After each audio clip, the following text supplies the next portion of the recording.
The elevator doors slid open with a soft chime, revealing the 47th floor of Castellane Tower. I stepped out into the marble-floored corridor, my red heels clicking against the stone with each purposeful stride. The dress I'd chosen that morning, a fitted crimson sheath that ended just above my knee, moved with me like a second skin. Professional, I'd told myself while getting ready. Powerful. Exactly what I needed for today's meeting with the Singapore investors. 3 weeks into this job, and I'd learned to navigate these halls with the same precision I applied to everything else in my life. Every document organized by urgency and alphabetically within each category. Every meeting prepared for with military efficiency.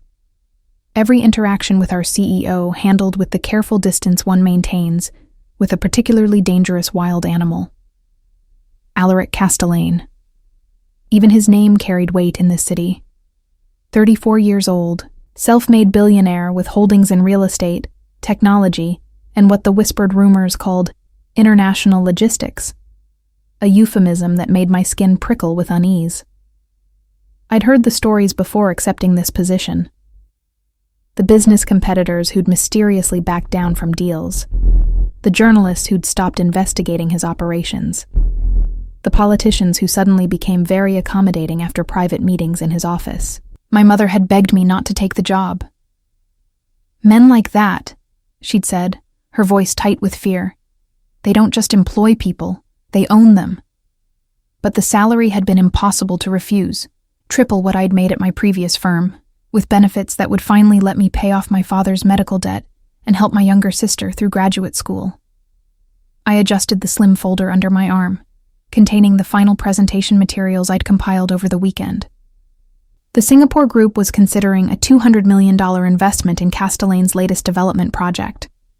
My job was to ensure every detail was perfect, every potential question anticipated with data-backed answers. The executive floor was quieter than usual this early. Most of the staff wouldn't arrive for another 30 minutes. I preferred it this way, the solitude allowing me to prepare without the constant awareness of being watched. Because that's what it felt like working here. Eyes everywhere, measuring, assessing, reporting back to the man who controlled it all from his corner office. I'd almost reached the conference room when I heard it, the low timbre of his voice from behind me. "Miss Thorne." My spine straightened involuntarily. I turned to find Alaric standing in the corridor, having emerged from his private elevator with the silent grace of a predator. He was dressed in his usual uniform of power, a black three-piece suit that had clearly been tailored to emphasize the breadth of his shoulders and the lean lines of his frame. No tie yet. It was too early for that, and his white shirt was unbuttoned just enough at the collar to suggest he'd been here all night, working while the rest of the city slept. Dark hair swept back from a face that belonged on Roman coins, all sharp angles and aristocratic severity. Gray eyes that I'd learned to avoid making direct contact with, because something about his gaze made my pulse jump in ways that had nothing to do with fear and everything to do with a base, animal response my rational mind wanted no part of. "Mr. Castellane." I kept my voice level, professional. "Good morning. The conference room is ready for 9 o'clock. I've distributed the presentation packets and verified the video conferencing equipment is operational." He didn't acknowledge my efficiency. Instead, those gray eyes traveled slowly down my body and back up again, an assessment so thorough I felt it like a physical touch. My cheeks heated despite my best efforts to remain impassive. "What are you wearing?" The question came out flat, almost conversational. But something in his tone made the hair on the back of my neck stand up. I glanced down at my dress, then back up at him with what I hoped was polite confusion. "A dress, sir. Professional attire for this morning's meeting." "That color." He took a step closer, closing the distance between us until I could smell his cologne, something dark and expensive that probably cost more than my monthly rent. "That fit. You're not wearing that into the investors' meeting." My hands tightened on the folder I was holding, nails digging into the leather binding. In 3 weeks, I'd witnessed Alaric's control extend to every aspect of this company. The temperature in conference rooms, the brand of coffee in the break area, the precise angle of Venetian blinds in his office. But this was crossing a line I hadn't known existed until this moment. "With respect, Mr. Castellane," I said, keeping my voice steady through sheer force of will. "My attire is professional and appropriate for a business meeting." "Your attire," he replied, his voice dropping to a dangerous quiet, "is designed to attract attention. And in that room, with those particular investors, I need them focused on the numbers, not on my secretary." The dismissive term stung more than it should have. I was an executive assistant with an MBA from Columbia, not some entry-level secretary. But that wasn't the battle I needed to fight right now. "I chose this outfit because red conveys confidence and power," I said, lifting my chin to meet his gaze directly. "Qualities that reflect well on this company. If you're concerned about the investors being distracted by professional business attire, perhaps the problem isn't my dress." Something flickered in his eyes. Surprise, maybe? Or was it amusement? Whatever it was disappeared quickly, replaced by the cold authority I'd come to recognize as his default state. "You're not going into that meeting dressed like that," he said, the words carrying the weight of an imperial decree. "You have 20 minutes. Go home and change into something appropriate, or I'll have my driver take you to purchase new clothes." The presumption of it, the sheer audacity, made my vision blur red at the edges.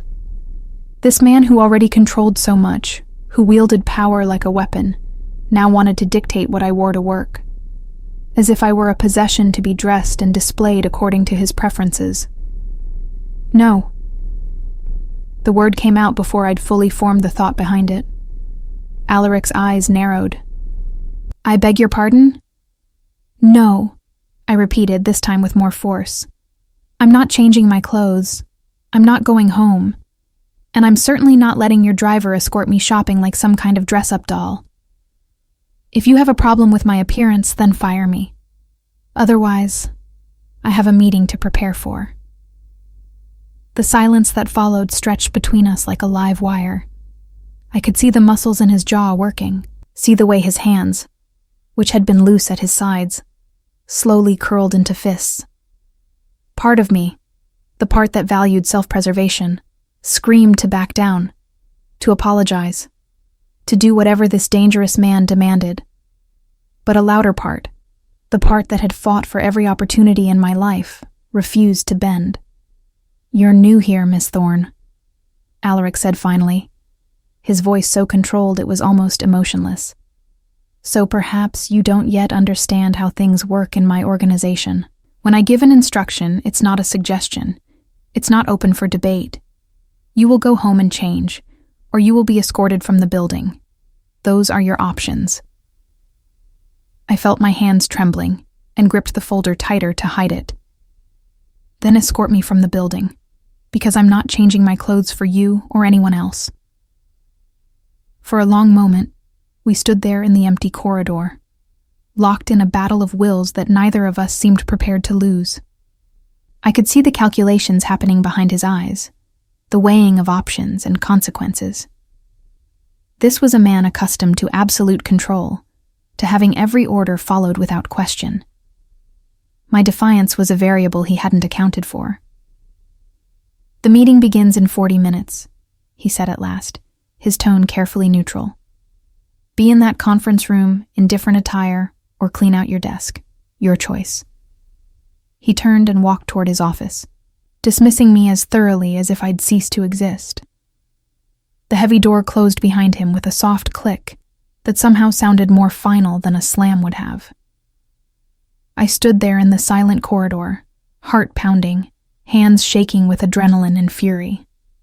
The smart thing, the rational, self-preserving thing, would be to go home and change. To swallow this humiliation and keep my job. Keep the salary that was saving my family from drowning in debt. But if I gave in now, on something this fundamental, what would he demand next? What other pieces of myself would I be expected to surrender to keep my position in his empire? I thought of my father, struggling to breathe in the underfunded public hospital before I'd gotten this job. Of my sister, who deserved her chance at the education I'd had to fight for. Of every woman who'd ever been told to make herself smaller, less noticeable, less threatening to fragile male egos. My feet carried me not toward the elevators, but toward the conference room. I pushed through the double doors and began my final preparations for the meeting, arranging documents with hands that no longer trembled. If Alaric Castellane wanted to fire me for refusing to be controlled, so be it. But I would not, could not, set the precedent that he owned even the clothes on my back. 20 minutes later, the other executives began arriving. Robert Chen, from finance, perpetually anxious and clutching his laptop like a life preserver. Sarah Martinez from legal, sharp-eyed and assessing. James Morrison from development, who'd spent the last 3 weeks making pointed comments about my appearance that I'd so far successfully ignored. "Read today, Astrid?" James said as he settled into his chair, his smile not reaching his eyes. "Feeling bold?" "Feeling professional," I replied smoothly, not looking up from the presentation remote I was testing. "Is your coffee bold enough? Or should I have someone bring you a stronger blend?" Sarah snorted, quickly covering it with a cough. Robert looked between us nervously, as if expecting violence to break out at any moment. In the weeks I'd been here, I'd learned that most of Alaric's inner circle preferred conflict avoidance. They were brilliant at their jobs, but they'd learned to navigate around their unpredictable CEO, rather than directly through him. The video conferencing equipment hummed to life, and I watched the screen populate with the faces of our Singapore investors. Timothy Lim, the primary contact, appeared first, middle-aged, impeccably dressed, with the kind of sharp intelligence in his eyes that reminded me why this deal was worth $200 million. "Good morning from Singapore," he said, his accent crisp and British-influenced. "We're looking forward to this presentation. I understand Mr. Castellane has prepared something quite comprehensive." "Mr. Castellane will be joining us shortly," I replied, my professional mask firmly in place despite the uncertainty churning in my stomach. Would he actually fire me? In front of these investors? Or would he wait until after, making a spectacle of my dismissal to ensure everyone understood the price of defiance? The conference room door opened. Alaric entered with the same commanding presence I'd witnessed that morning, his suit jacket now buttoned, his expression giving away absolutely nothing. He didn't look at me, didn't acknowledge my continued presence in the red dress that had started this confrontation. "Gentlemen," he said, his voice warm and welcoming in a way that never quite reached his eyes. "Thank you for your time this morning. I believe you'll find our development proposal not only sound but revolutionary in its approach to sustainable urban expansion." He took his seat at the head of the table, and only then did his gaze flicker to me, holding for just a fraction of a second before moving on. In that brief moment, I saw something I couldn't quite identify. Not anger, exactly, but a kind of intense focus that made my skin prickle with awareness. "Miss Thorne," he said, gesturing toward the presentation screen, "if you would begin." I moved to the front of the room, remote in hand, and launched into the presentation I'd spent the weekend perfecting. Every slide transition was smooth. Every data point was supported by triple-check sources. Every potential question was anticipated and addressed before it could be fully formed. And through it all, I felt Alaric's eyes on me. Not on the screen. Not on the investors whose reactions he should have been monitoring. On me, tracking every movement, every gesture, every word that left my mouth. When James tried to interject with what was clearly an attempt to claim credit for my research, Alaric cut him off with a single raised hand. "Mr. Morrison, I believe Miss Thorne is capable of presenting her own work without commentary." The rebuke was subtle, but unmistakable. James flushed and fell silent. I continued without breaking stride, though something warm and dangerous bloomed in my chest at the unexpected defense. The meeting lasted 90 minutes. By the end, Timothy Lim was nodding thoughtfully, discussing timeline possibilities with his colleagues in rapid Mandarin that I couldn't follow. When they signed off with promises to have their lawyers review the contracts, there was a collective exhale of relief in the room. "Excellent work, everyone," Alaric said, rising from his chair. The other executives filed out quickly, clearly eager to escape whatever post-meeting analysis he might conduct. Only Sarah paused at the door, glancing back at me with something that might have been concern or admiration. I couldn't tell which. Then we were alone. I began gathering the presentation materials, hyper-aware of Alaric's continued presence at the head of the table. He hadn't moved, hadn't spoken, just watched me with that same unsettling intensity from the meeting. "That was well done," he said finally. I looked up sharply, surprised by what sounded almost like genuine praise. "Thank you. You're very good at your job, Miss Thorne." He stood, buttoning his jacket with precise movements. "That presentation was flawless. Your preparation was exceptional. You handled Morrison's attempted sabotage with admirable restraint." "I appreciate that, sir." However, the single word fell like a stone. "Your insubordination this morning was unacceptable. In my organization, when I give an instruction, I expect it to be followed, without question, without debate, and certainly without direct defiance." Here it comes, I thought. The firing I'd been expecting all morning. "You're right," I said, setting down the folder I'd been holding and meeting his gaze directly. "I defied your order. I refused to change my clothes. And I would do it again. Because while you may own this company, Mr. Castellane, you don't own me. My appearance, my choices, my autonomy, those belong to me. Fire me if you must, but I won't apologize for setting that boundary." Silence stretched between us, heavy with unspoken things. Alaric took a step toward me, then another, closing the distance until I had to tilt my head back to maintain eye contact. This close, I could see the faint lines at the corners of his eyes, the precise line of his jaw, the way a muscle ticked there as if he was grinding his teeth. "You should be afraid of me," he said, his voice low and almost wondering. "Most people are. They should be. I've built an empire on ensuring that fear remains healthy and present. Yet you stand here in your red dress, chin up, daring me to make good on my threats. Why?" "Because fear is expensive," I replied, surprised by how steady my voice sounded. "It costs pieces of yourself, compromises you make, lines you cross, dignity you sacrifice. I've paid enough of those costs in my life. I'm not willing to pay more." Something shifted in his expression, a crack in the marble facade revealing something raw and almost human underneath. "Everyone has a price, Miss Thorne. Everyone can be bought or threatened or manipulated into compliance. That's simply how the world works." "Is that what you believe?" I asked. "That every person is just a transaction waiting to happen?" "I believe," he said, so close now I could feel the heat radiating from his body, "that everyone breaks eventually. The only variable is what pressure point to apply. With you, I could threaten your job, but you've proven willing to accept that consequence. I could threaten your family." He saw my expression change, saw the fear I couldn't quite hide. "Yes, I know about your father's medical debt. Your sister's graduate school tuition. I know everything about everyone who works for me, Miss Thorne. It's how I maintain control." My mouth went dry. "Are you threatening my family?" "No." The word came out firm, almost sharp.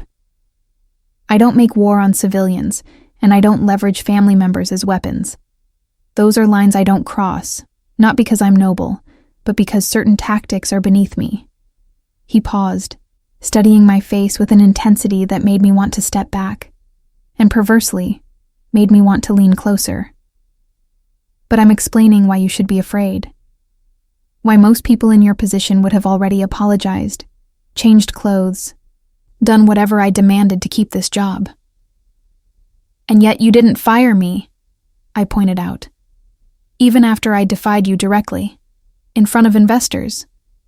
You could have made an example of me, shown everyone what happens to people who refuse your orders. But you didn't. Why? The muscle in his jaw worked again. For a long moment, I thought he wouldn't answer.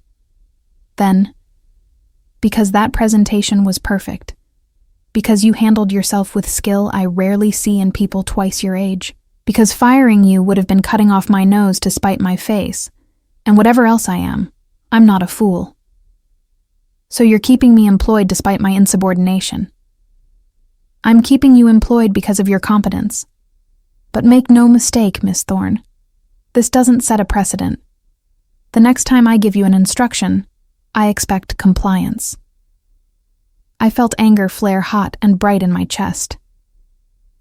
Then we're going to have a problem, Mr. Castellane, because I won't compromise my autonomy for job security, no matter how generous the salary.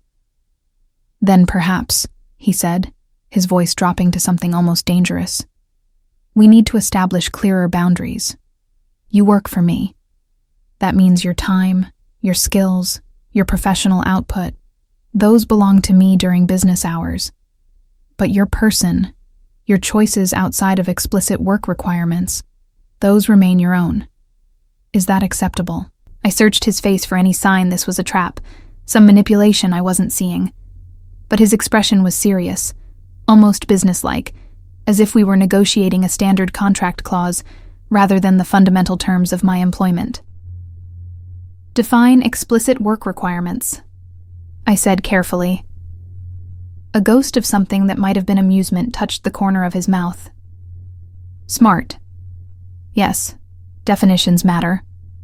Work requirements would include being present during business hours, completing assigned tasks to the standard I expect, maintaining the confidentiality of company information, and representing this organization professionally in all business contexts. And my appearance? I asked.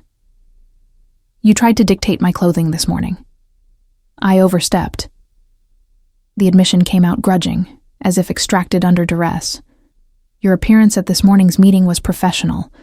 My concern was... He stopped, seemed to reconsider his words.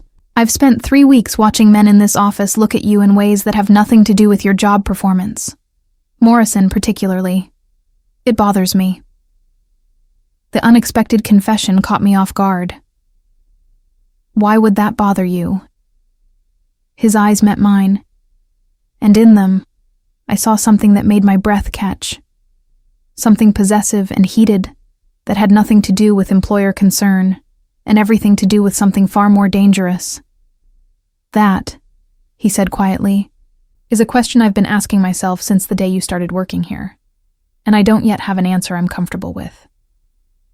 The following weeks developed a rhythm I can only describe as warfare disguised as professional courtesy. Alaric and I circled each other through morning meetings and afternoon briefings, our interactions perfectly polite on the surface while something else, something charged and volatile, simmered underneath every exchanged word. True to his promise, he never again commented on my clothing. I could have shown up in anything within the bounds of professional dress, and he maintained his silence. But I noticed other things, small things that added up to a pattern I didn't know what to do with. The way his jaw tightened when Morrison stood too close to my desk. How he'd repositioned the conference room seating so I was always within his direct line of sight during meetings. The subtle redirection of work assignments. So I traveled to client meetings with Sarah Martinez instead of any of the male executives, despite James having more experience with those particular accounts. He's obsessed with you, Sarah commented one afternoon as we reviewed contracts in her office. Unlike the other executives, she'd become something close to a friend, or at least an ally who didn't seem to view me as either threat or conquest. He's controlling, I corrected, not looking up from the liability clause I was analyzing. That's different from obsession. Astrid. She waited until I met her eyes. I've worked for Alaric for 7 years. I've seen him date supermodels, heiresses, that French actress who was in all those art films. Beautiful, accomplished women who would have done anything to keep his attention. He never looked at them the way he looks at you. My stomach did something complicated. He doesn't look at me any particular way. He watches you like a hawk watches prey. Constantly. Obsessively. And when other men approach you, his expression... She shook her head. I've seen that look before. On men who are about to do something violent. It's possessive, Astrid. Dangerously so.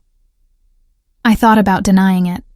About maintaining the fiction that Alaric was simply a demanding boss with control issues. But Sarah was too perceptive, and I was tired of pretending I didn't feel the weight of his attention every moment I was in his presence. What should I do about it? I asked quietly. That depends.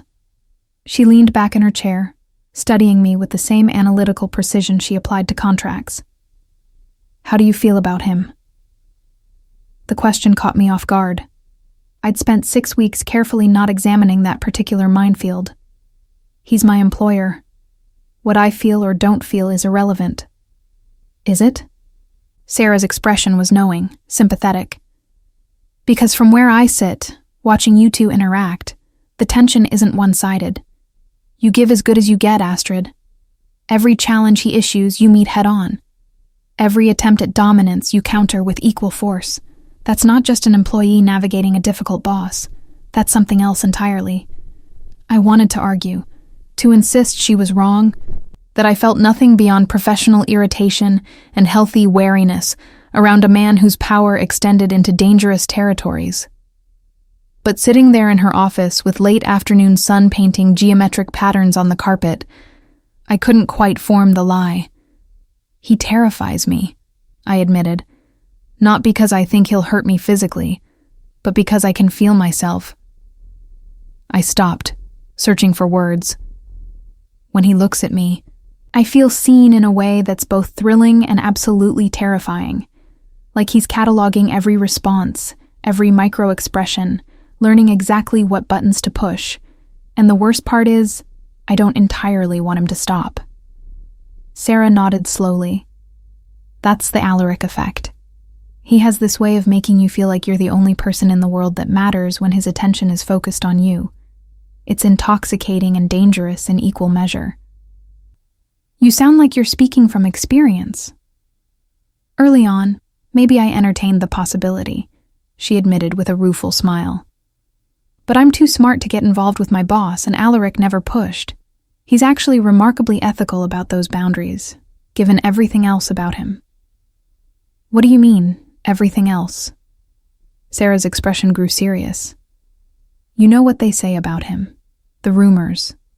Some of them are true, Astrid. Maybe not in the dramatic, movie villain way, but he operates in spaces where the law is more suggestion than rule. Where problems are solved with methods you and I would find morally questionable at best. I'd suspected as much. Heard the whispers, seen the fear in people's eyes when they spoke his name. But hearing it confirmed by someone I trusted made it real in a way it hadn't been before. Why do you stay? I asked. Because for all his flaws, Alaric is fair in his own way. He demands loyalty but returns it. He expects excellence but compensates accordingly. And he has lines he won't cross. Codes that matter to him even if they wouldn't make sense to most people. She paused. But that doesn't mean he's safe, Astrid. Especially not for someone he wants the way he clearly wants you. The conversation haunted me through the rest of that week. I found myself hyper-aware of every interaction with Alaric, analyzing them through this new lens Sarah had provided. She was right. The tension between us wasn't professional. It was something far more dangerous, crackling through the air every time we occupied the same space. The breaking point came during what should have been a routine end-of-day briefing. I'd been at my desk since 6 that morning, finalizing the Singapore contracts Timothy Lim's lawyers had marked up with concern after concern. My eyes burned from screen glare. My shoulders ached from tension I couldn't seem to release. Miss Thorne. Alaric's voice from his office doorway made me jump. A moment, please. I gathered my tablet and followed him into his domain, a corner office that somehow managed to be both minimalist and oppressively luxurious. Floor-to-ceiling windows on 2 walls offered a view of the city spreading out below us like a constellation.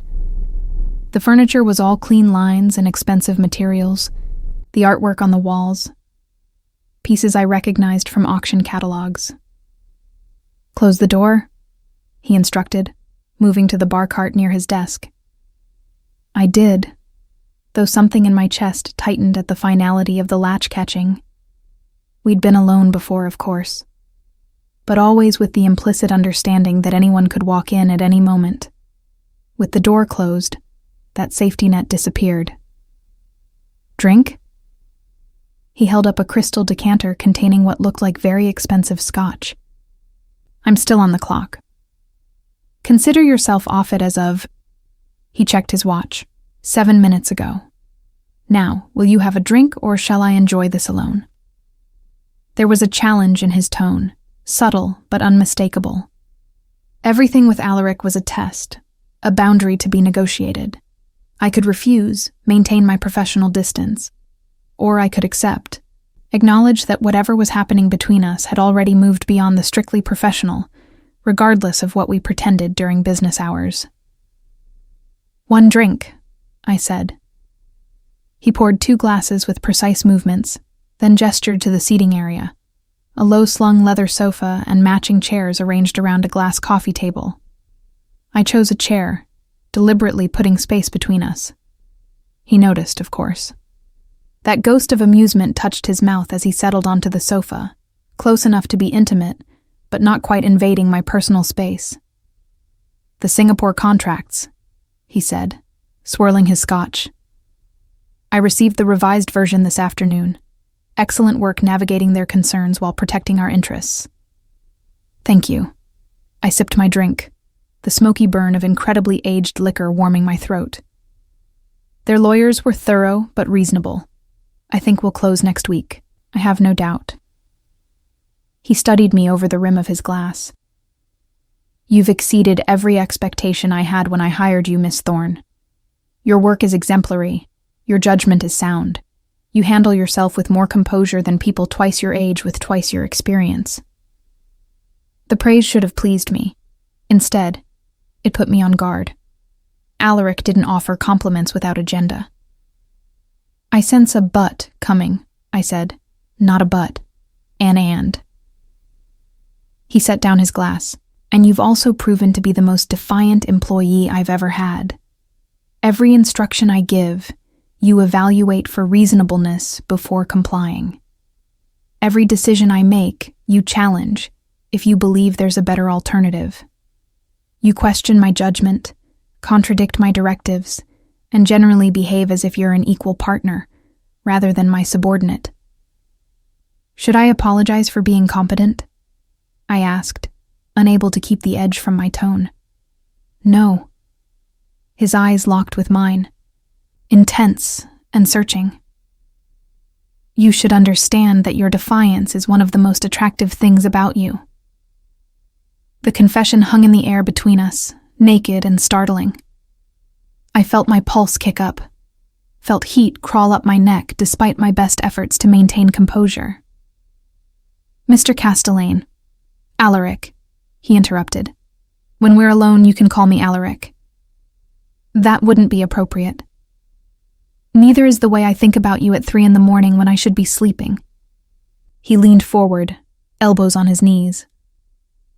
"Neither is the fact that I've rearranged my entire executive team's responsibilities to keep other men away from you. Neither is lying awake, calculating how much I'd be willing to sacrifice just to hear you say my name the way you'd say it if I was kissing you instead of employing you." My breath caught. This was exactly what Sarah had warned me about. The danger of Alaric's focused attention. The way he could make you feel like the center of his universe. And God help me. Part of me wanted to lean into it, to let this impossible attraction pull me under, despite every rational objection my brain was screaming. "You're my boss," I said, the words coming out shakier than I'd intended. "This is inappropriate. More than inappropriate. It's a violation of every HR policy your company has. I own the company. I write the policies. That doesn't make it right." "No," he agreed, surprising me. "It doesn't. Which is why I've kept my distance, Miss Thorne. Why I've maintained professional boundaries even when every instinct I possess demands otherwise. But I'm reaching the limits of my restraint. I stood abruptly, needing distance, needing air, needing anything but the intensity of his gaze, and the truth neither of us could keep denying. What do you want from me? An affair? A convenient distraction until you get bored and move on to the next woman who catches your eye? I want... He stopped, stood as well, stalked toward me with that predatory grace I'd come to recognize. I don't know what I want. That's the problem. I've wanted things before. Women, deals, power. I knew exactly how to acquire them, how to leverage my resources to get what I desired. But with you, the usual calculations don't work. Because I won't be bought, I said. Because you won't be bought, he echoed, something almost like respect in his tone. And because firing you would be cutting off part of my own operation just to soothe my ego. You've become too valuable, too integral to how this company functions. I can't get rid of you even if I wanted to. Do you? Want to get rid of me? He stopped close enough that I could feel his body heat, could see the way his pupils dilated as he looked down at me. No. I want to keep you, which makes you the most dangerous thing in my life. I'm not dangerous, I whispered, though my racing pulse suggested otherwise. You are to me. His hand rose slowly, giving me time to step away if I chose. When I didn't, when I remained frozen by some combination of want and fear, his fingers brushed my cheek with a gentleness that seemed at odds with everything I knew about him. 3 weeks you've worked here, and I've thought of little else. How you'd taste, what sounds you'd make, whether you'd push me away or pull me closer if I dared cross this line we've both been dancing around. Don't, I said, but the word lacked conviction. Don't what?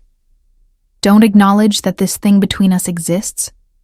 That every time we're in the same room, the air changes? That we're both burning up with something neither of us knows how to handle? His thumb traced my lower lip, and I shivered despite the warmth of his office. This was insane. Reckless, everything I'd spent my life being careful to avoid. And yet I couldn't seem to step back, couldn't seem to do anything but stand there drowning in gray eyes that promised things I probably shouldn't want. The phone on his desk rang, shattering the moment. Alaric's hand dropped. His expression shuddered, that mask of control sliding back into place as smoothly as if it had never slipped. Excuse me, he said, his voice back to its usual commanding tone. He moved to his desk, picked up the receiver. Castellane. Yes. When? I see. No, handle it. I'll deal with the fallout tomorrow. He hung up and turned back to me, and I saw that whatever moment we'd been building toward was gone, interrupted by whatever crisis demanded his attention now. You should go home, he said. It's late. I'll have my driver take you. I can take a cab. Astrid. My name on his lips sent a shiver through me. Let me do this one thing. Please. The please surprised me more than anything else that evening. I nodded, gathering my belongings in a daze, my mind still replaying those moments before the phone rang. What would have happened if we hadn't been interrupted? Would I have stepped away? Or would I have done something irreversibly stupid? Alaric's driver, a man named Marcus who'd worked for him for over a decade, I'd learned, waited in the parking garage with the kind of patient professionalism that suggested this wasn't unusual. The Mercedes was warm, comfortable, the partition between front and back already raised to give me privacy. As we pulled out into evening traffic, my phone buzzed with a text.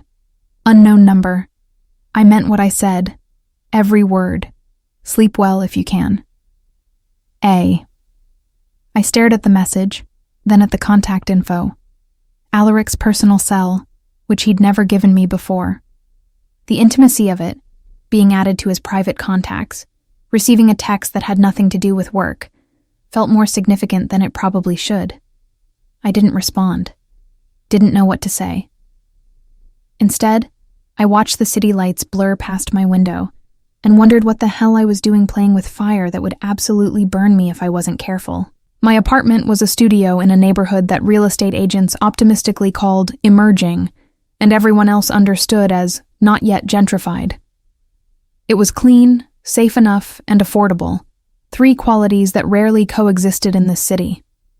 The space was barely 400 square feet, but I'd made it mine with secondhand furniture and art prints from street vendors. I dropped my bag by the door and went straight for the shower, letting hot water pound tension from muscles that had been tight since that morning's confrontation. Standing there with water streaming over my face, I finally let myself examine what had almost happened in Alaric's office. He'd been right. There was something between us, undeniable and terrifying in its intensity.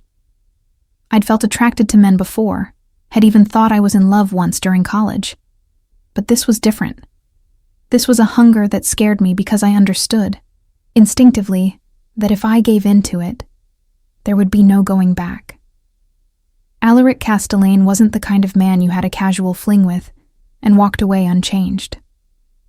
My phone buzzed again as I was drying off. Another message. Alaric, I know you're probably not going to respond, but I need you to understand something. What I said tonight wasn't manipulation. I'm not trying to leverage your position or make you uncomfortable. If you want to forget this conversation happened, we can maintain professional boundaries and nothing changes.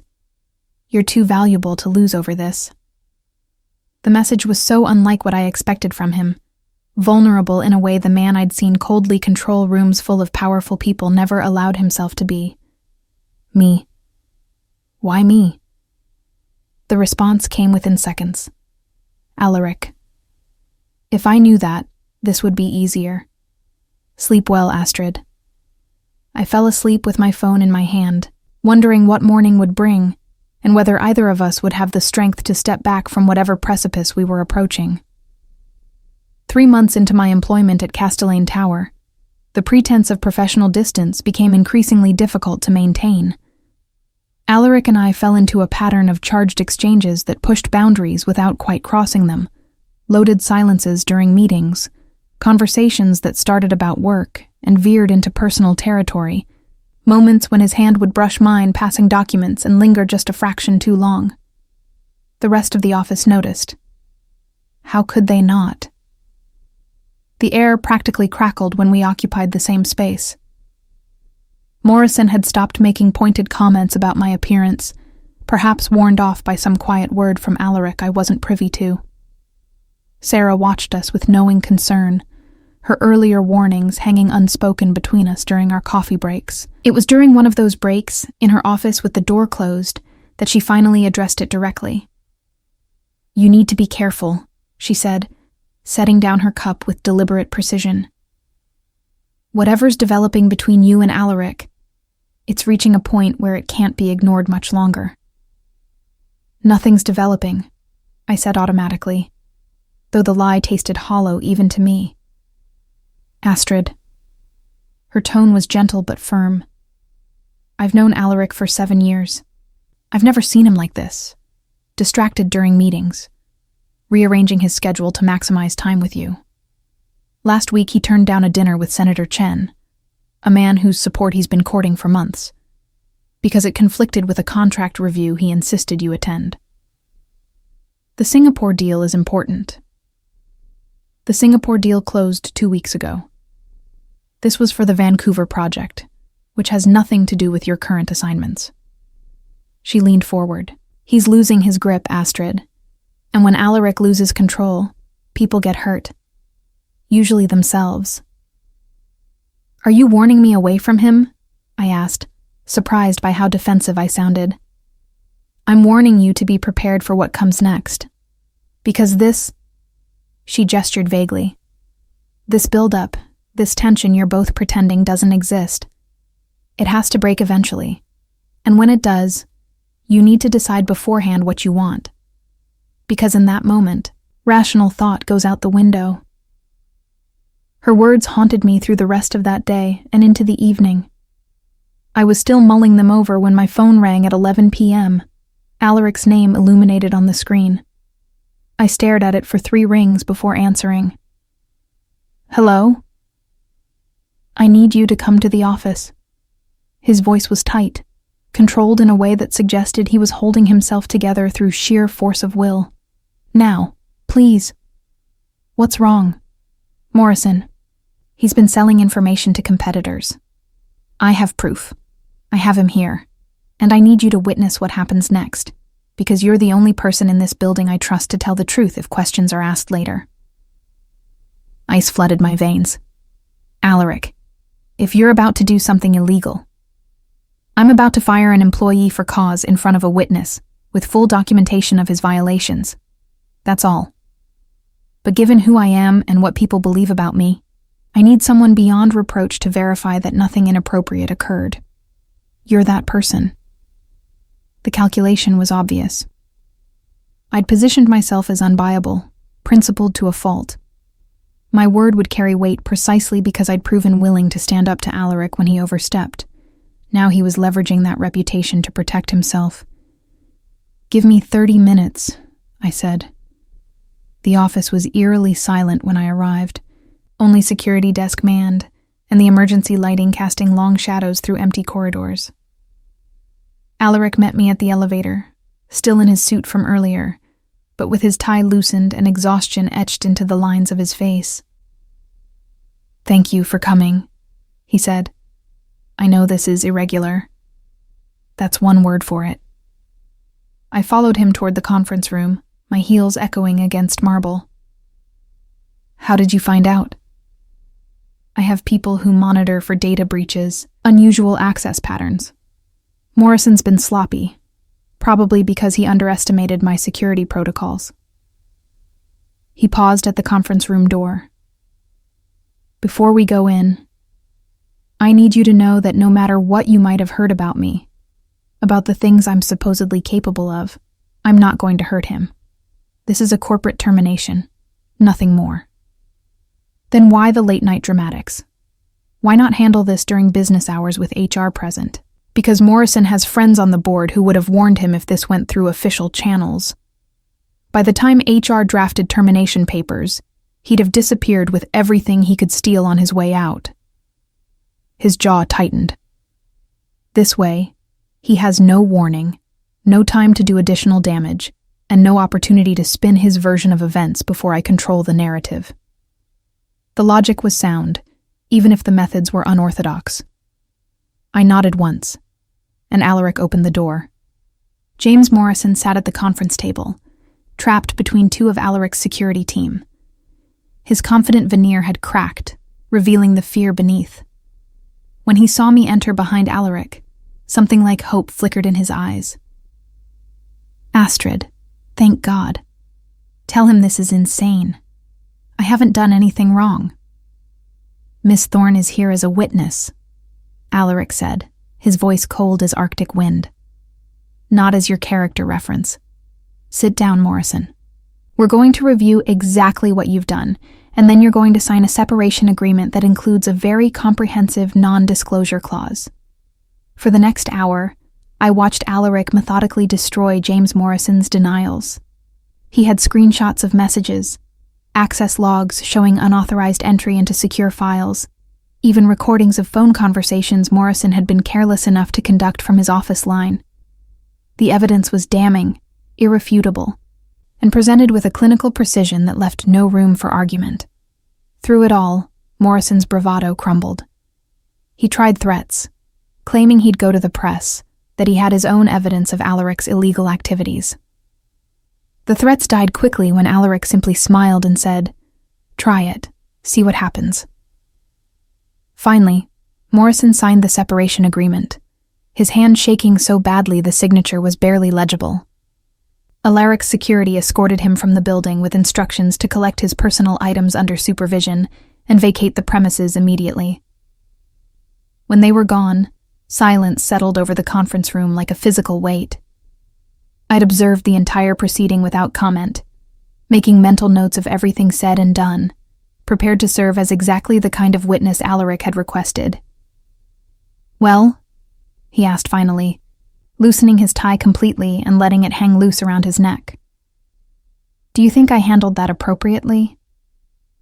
You were thorough, professional, and honestly fairer than he deserved given what he'd done. I closed the notebook where I'd been taking contemporaneous notes. But I have questions. I'd be disappointed if you didn't. The recordings, those phone conversations, Morrison mentioned personal details, things said to his wife, to friends. How long have you been monitoring his calls? Alaric's expression didn't change. Since the first indication that information was leaking, about 6 weeks. That's likely illegal without his consent. The company phones come with a disclosure that all calls may be monitored for quality assurance.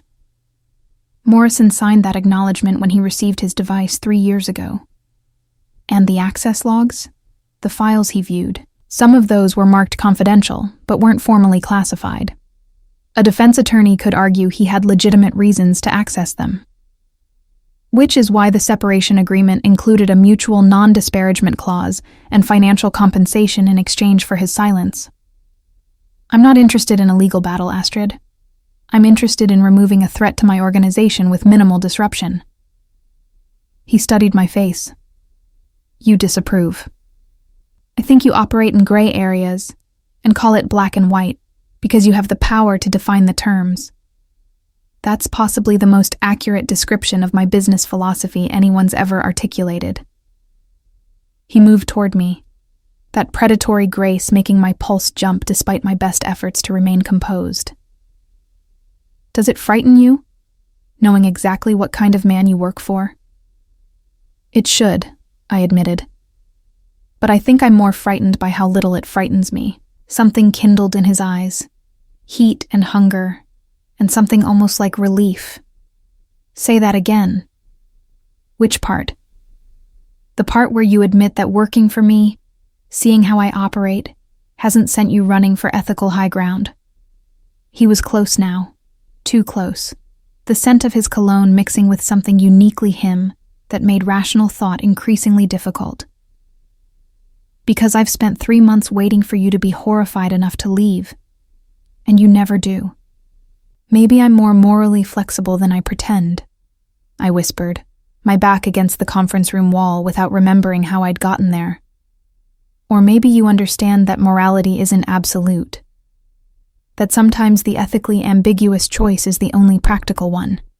That power without the willingness to use it is just an expensive paperweight. His hand came up, fingers tracing my jawline with devastating gentleness. Do you know what I think, Astrid? What? I think you're drawn to this precisely because it's morally complicated. Because for all your principles and boundaries, you're tired of being the person who always does the right thing. You want permission to want what you want without justification or apology. The accusation hit too close to truth. That's not... Isn't it? His thumb brushed my lower lip and I shivered. When you defied me over that red dress, what was that about? Principle? Or the thrill of standing up to someone who terrifies everyone else? When you come to work every morning knowing exactly how dangerous I am, why don't you find another job? There are dozens of companies that would hire you in a heartbeat, but you stay. The salary. Fuck the salary. The vulgarity startled me. You stay because some part of you is fascinated by this, by me. By the way, I make you feel seen in ways that have nothing to do with your professional competence and everything to do with wanting to corrupt your pristine ethics just enough to see what happens. You're arrogant, I breathed, but couldn't quite inject conviction into the words. I'm accurate. His forehead dropped to rest against mine, and I felt his breath warm against my lips. Tell me I'm wrong, Astrid. Tell me you don't think about this. About me, the way I think about you. Tell me you don't lie awake wondering what would happen if we stopped pretending professional boundaries matter. I should have drawn that line, stepped away, reasserted the distance we'd been theoretically maintaining. Instead, I heard myself whisper, "You're not wrong." The sound he made, half groan, half triumph, sent heat coursing through me. His hand fisted in my hair, tilting my head back, and for one breathless moment I thought he would kiss me. Thought we'd cross that final line and deal with the consequences after. Instead, he pulled back, putting deliberate space between us, his breathing as unsteady as mine. "Not like this," he said, his voice rough. "Not at 3 in the morning in an office, after a termination proceeding, when you're functioning on adrenaline, and I'm compromised by 3 months of wanting you. When this happens, and it will happen, Astrid, we both know that now. It needs to be your choice. Made clearly, without confusion or regret." "And if I choose no?" I asked, though we both knew that ship had sailed. His smile was predatory and absolutely devastating. "Then I'll spend however long it takes convincing you otherwise. But we both know which way this ends." The following week operated under a new framework neither of us acknowledged aloud. Alaric wasn't subtle about his intentions anymore.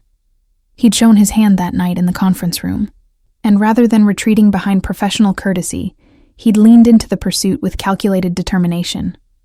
Flowers arrived at my desk every morning, not roses, which would have been too obvious, but arrangements specifically tailored to my preferences. Peonies and garden roses in shades of cream and blush pink, their fragrance filling my workspace until the entire floor smelled like an upscale botanical garden. The attached cards were never signed, but I knew the handwriting by now. Elegant, precise, utterly confident. "Someone has an admirer," Morrison's replacement commented during her first week, eyeing the latest arrangement with poorly concealed envy. Christina Park had come from our Los Angeles office, ruthlessly efficient and thankfully devoid of Morrison's sleazy undertones. "Someone has boundary issues," I replied, though I couldn't quite suppress my smile as I adjusted the vase to catch better light. "Lucky you, then. Boundary issues from someone with excellent taste in flowers." Alaric's attention manifested in other ways, too. Lunch delivered to my desk precisely when I'd forget to eat, always from restaurants I'd mentioned in passing weeks earlier. Books appearing in my office, first editions of novels I'd casually referenced during meetings. The reservation he'd somehow made for me at a fully booked restaurant where I'd wanted to take my sister for her birthday, accomplished with a single phone call I hadn't asked him to make. "This needs to stop," I told him during our weekly strategy meeting, after he'd casually mentioned having his tailor create a coat in precisely the shade of blue I'd admired on someone else. "I'm not a doll to be dressed and fed and arranged according to your preferences." "No," he agreed, not looking up from the projection report he was reviewing. "You're a grown woman with agency who's perfectly capable of refusing gifts she doesn't want. Have you refused any of them?" The question landed like a dart. I'd kept every flower, read every book, used every restaurant reservation, enjoyed them, if I was honest with myself, because they represented a level of attention I'd never experienced before. Being seen so completely, so specifically, was intoxicating even when I knew it should concern me. "I haven't refused because doing so would be unprofessional," I said, the excuse weak even to my own ears. Interesting interpretation of professionalism. He finally looked up, those gray eyes amused and knowing. "If you genuinely want me to stop, say so. Use those exact words. Alaric, I want you to stop sending gifts. And I will. But if you're going to keep accepting them while pretending you don't want them, at least have the honesty to admit what this is." "And what is it?" "Courtship." The old-fashioned word sounded ridiculous applied to our situation. "I'm courting you, Astrid, with all the traditional trappings your generation seems to have forgotten. Attention, thoughtfulness, demonstrations of how closely I pay attention to your preferences. If you don't want to be courted, tell me. Otherwise, stop pretending you're not enjoying this as much as I am." The honesty of it, the sheer audacity of laying his intentions bare, left me momentarily speechless. This wasn't manipulation through power dynamics or leveraging my position. This was a man with vast resources using them to demonstrate interest the only way he apparently knew how. "I don't need gifts," I said finally. If you want to court me as you put it, there are simpler ways. Such as conversation, time, getting to know each other as people rather than employer and employee. His smile was slow and absolutely dangerous. That can be arranged. Have dinner with me this weekend. Not a business dinner, an actual date. Let me take you somewhere we can talk without work constantly intruding. Dinner? I repeated carefully. Just dinner. Just dinner, he confirmed. No ulterior motives. No expectations beyond conversation and getting to know you better. And before you object on professional grounds, we'll go somewhere far enough from the office that we won't encounter colleagues. Your reputation remains intact. I should have said no. Should have maintained that boundary between professional and personal. But Sarah's words from weeks earlier echoed in my mind. This build-up had to break eventually. Better to control how and when it happened than to let tension keep building until it exploded in some less manageable way. Saturday, I said. 7 o'clock. And you're picking the restaurant because I have no idea where one takes a date with someone like you. Someone like me? He raised an eyebrow. That sounds suspiciously like a commentary on my socioeconomic status. It's a commentary on your intimidating expertise with things like 5-star restaurants and wine lists that probably cost more than my monthly rent. I'm not ashamed of my background, Alaric, but I'm also not going to pretend I move in your social circles. Something softened in his expression. I'll choose somewhere comfortable, where we can actually talk without theatrics or performance. Trust me? I'm not sure that's wise, I admitted, but I'll try. Saturday arrived with the weight of significance I'd been trying not to assign to it. This was just dinner. Just conversation with someone I happened to work for and definitely shouldn't be attracted to, but absolutely was. Nothing life-changing. Nothing irreversible. The dress I'd bought specifically for this occasion, a soft gray cashmere that fell to mid-thigh and somehow managed to be both elegant and understated, represented more of my discretionary budget than I wanted to admit. But looking at myself in the mirror, seeing how the color brought out warmth in my complexion and the cut emphasized my figure without being obvious about it, I decided it was worth every penny. Alaric arrived precisely at 7, because of course he did. But instead of the expected town car and driver, he was alone, driving what appeared to be a vintage sports car that probably cost more than my college education. You look beautiful, he said simply. And the directness of it. No flowery compliments or obvious flattery, just straightforward observation, somehow meant more than elaborate praise would have. You look different, I countered, taking in his appearance.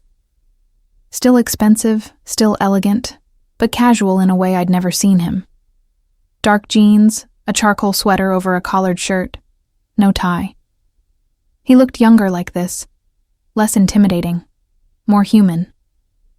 I promised comfort over theatrics, he said, opening the passenger door for me. That includes my appearance.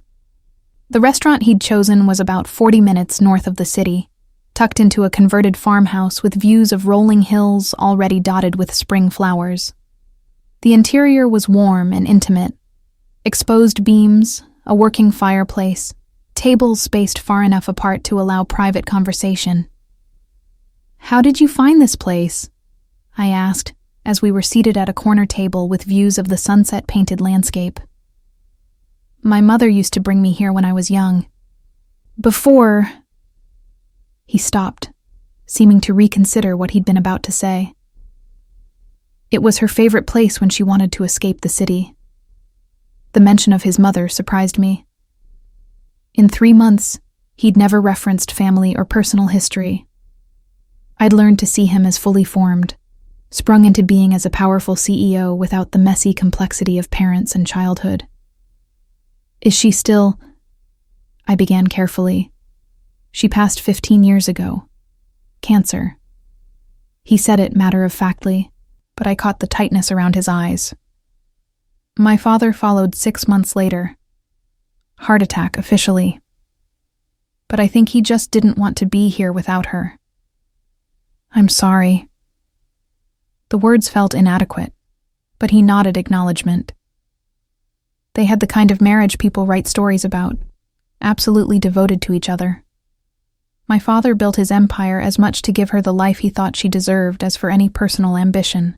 He paused as our server appeared with wine, a bottle he'd apparently pre-ordered. Is your family close?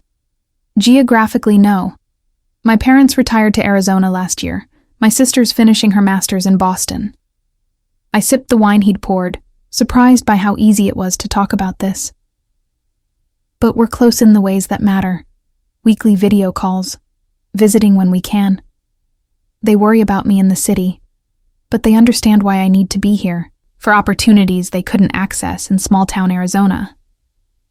For the chance to define myself on my own terms rather than being shaped by limited options and other people's expectations. I met his gaze directly. My parents worked multiple jobs to give my sister and me chances they never had. I'm not going to waste that gift by playing it safe. Is that what you're doing now? His tone was curious rather than challenging. Taking a risk by having dinner with your ethically ambiguous boss? Maybe. Or maybe I'm making a different kind of mistake entirely, mistaking obsessive attention for actual interest, confusing intensity with intimacy. Those are fair concerns, he admitted. Though I'd argue obsessive attention and genuine interest aren't mutually exclusive. I can be obsessed with you while also actually wanting to know who you are beyond the competent assistant who challenges me at every turn. Then ask me something. Something real, not related to work or surface-level getting-to-know-you questions. He considered this, his gaze assessing. What frightens you most about whatever this is between us? The directness of it caught me off guard. I'd expected something easier, lighter. This felt like a test I hadn't studied for. That I'll lose myself, I said after a long moment. You have this way of taking up all the oxygen in a room, of being so present, so overwhelming, that everything else fades into background noise. And I've spent my entire life fighting to be seen, to be heard, to matter on my own terms. The idea of being the girlfriend of, the accessory to your life rather than the architect of my own, that terrifies me. He nodded slowly, seeming to actually consider what I'd said, rather than dismissing or defending. That's a reasonable fear, and I won't pretend I'm not possessive by nature. When I care about something, someone, I want to protect it, control the variables around it, ensure nothing threatens it. That impulse probably looks like suffocation from the outside. It does, I confirmed. The flowers, the gifts, the attention. It's flattering, Alaric.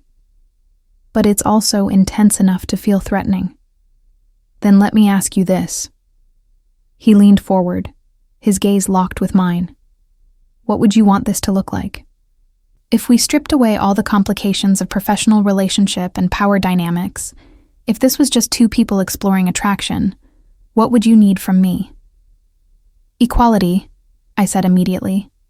Space to maintain my own identity. The understanding that I won't always agree with you, won't always defer to your judgment, won't be managed or handled or guided like some project you're overseeing. I can offer you all of that with one caveat. Which is? That you extend me the same courtesy, that you're honest about what you want and need, that you don't expect me to read your mind or intuit boundaries you haven't clearly communicated. I'm learning how to be with someone who won't simply bend to my preferences, Astrid. But I need you to teach me what works for you, rather than expecting me to somehow just know. The vulnerability in that admission, the acknowledgement that he was out of his depth, made something in my chest tighten. This wasn't the commanding CEO I saw at work. This was someone genuinely trying to navigate unfamiliar territory without a map. I can do that, I said. But you have to accept that sometimes what I need will conflict with what you want. And in those moments, I won't choose your comfort over my principles just because you're accustomed to getting your way. His smile was rueful. I'm getting that impression. The red dress incident rather established that pattern. And you still want this? Knowing I'll push back, challenge you, refuse to be the accommodating partner you could probably find anywhere? That's exactly why I want this. His hand reached across the table, palm up, an invitation rather than demand. I've had accommodating, Astrid. I've dated women who rearranged themselves to fit whatever space I left for them. It was comfortable. It was easy. It was also boring as hell and ultimately unsatisfying because I never really knew them, just the versions of themselves they thought I wanted. I placed my hand in his, felt his fingers close around mine with gentle firmness. What if you don't like who I actually am? When the challenge becomes exhausting rather than stimulating? Then we'll have learned something important about compatibility. But I'd rather fail authentically than succeed based on pretense. He squeezed my hand. Besides, I think I have a fairly good sense of who you are by now. Brilliant, principled, stubborn to a fault, with a hidden competitive streak that surfaces whenever you think someone's underestimating you. Am I wrong? Disturbingly accurate, I admitted. Your turn.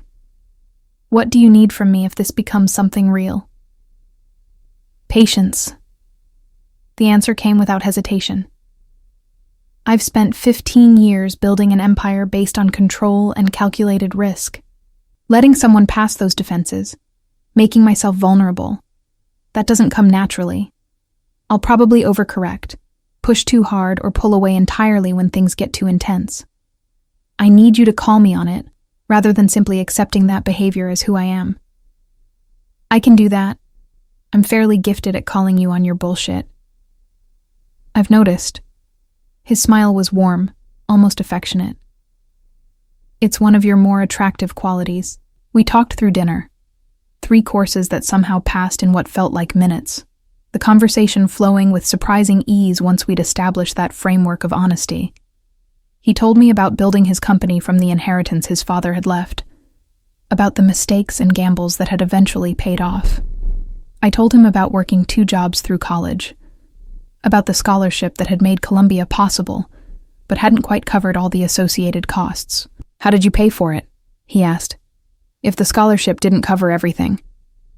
Loans, work study, a fairly creative side business tutoring students from wealthier families who needed help maintaining their GPAs. I shrugged. I graduated with debt, but also with skills and connections that made it worthwhile. And the debt? Is it paid off as of last month? I interrupted, knowing where he was going. Before you offer to pay it or ask how much it was, I handled it myself. That's important to me. He nodded, seeming to understand. Independence matters to you. It's all I have sometimes.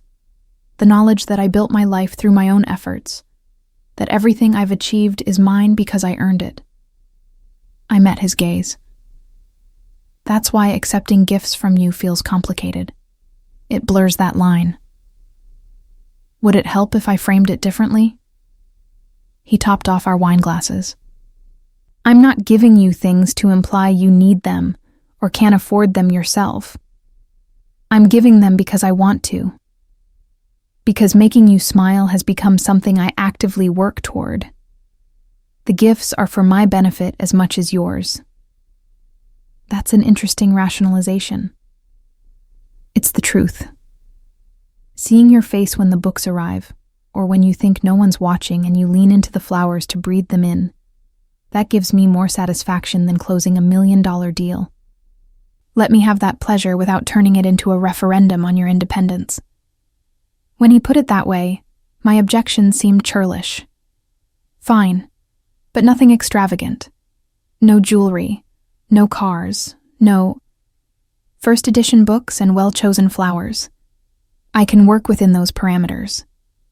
It was past midnight when we finally left the restaurant, the drive back to the city passing in comfortable conversation and companionable silences. When he pulled up outside my building, which looked even more shabby than usual next to his elegant car, I felt an unexpected pang at the evening ending. Thank you, I said, for dinner, for the conversation, for not being as terrifying outside the office as you are in it. I'm still terrifying, he countered with a slight smile, just hopefully in ways that are more exciting than threatening. I laughed despite myself. Good night, Alaric. Astrid. He caught my hand before I could open the door. One more thing. Next time, and there will be a next time if you're willing, I want to take you somewhere you choose. Your favorite place in the city, or somewhere you've always wanted to go but haven't. Let me see the city through your eyes instead of always through mine. That's remarkably thoughtful for someone who supposedly lacks emotional awareness. I'm a fast learner when properly motivated. He lifted my hand, pressed a kiss to my knuckles that sent heat racing through me. Sleep well. I floated up to my apartment on a cloud of wine and possibility, feeling more hopeful and terrified than I'd been in years. Whatever this was with Alaric, it was real now. Not just workplace tension or theoretical attraction, but something we'd chosen to explore despite all the excellent reasons we probably shouldn't. My phone buzzed as I was getting ready for bed. Alaric. I just realized I forgot to tell you something important. You were right. The red dress was perfect for that investors' meeting. It was never about the appropriateness of your clothing. It was about the fact that I'm apparently possessive enough to hate watching other men look at you the way I want to look at you. That's my issue to work on, not yours to manage. Good night, Astrid. I read the message 3 times, my smile growing with each pass. He was trying, actually making an effort to examine his own behavior, rather than simply expecting me to accommodate it. That alone made me want to take this risk, to see where this impossible thing between us might lead. Me. Apology accepted.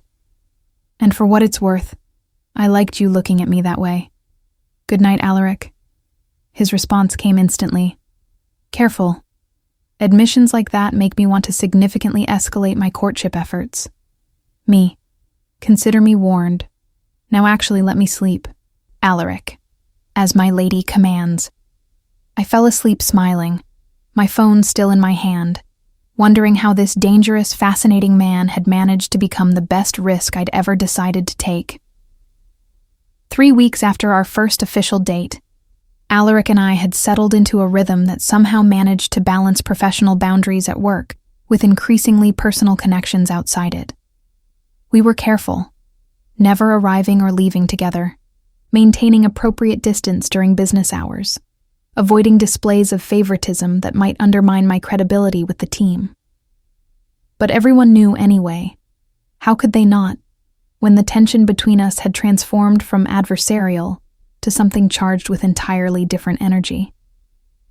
When our debates during strategy meetings had evolved into a kind of intellectual foreplay that left the rest of the room squirming with secondhand awkwardness. You two are disgusting, Sarah announced one afternoon, cornering me in the women's restroom. Like, genuinely nauseating to watch.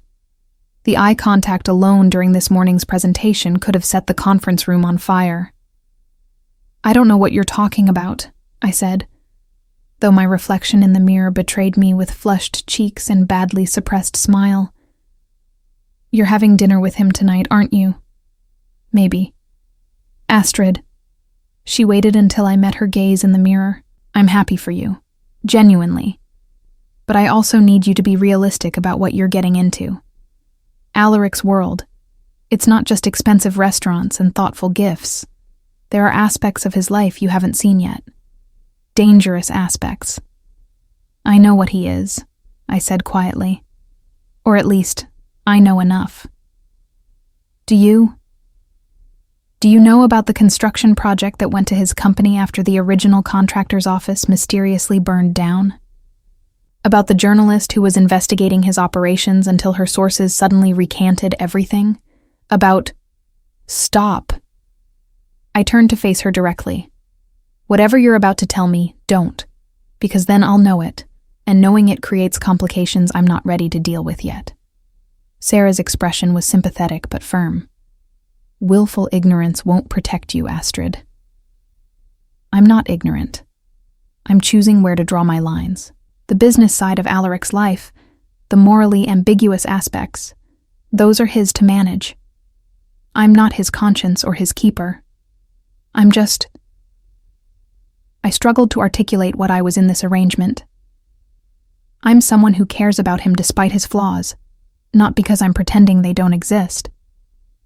And if caring about him puts you in danger, what then?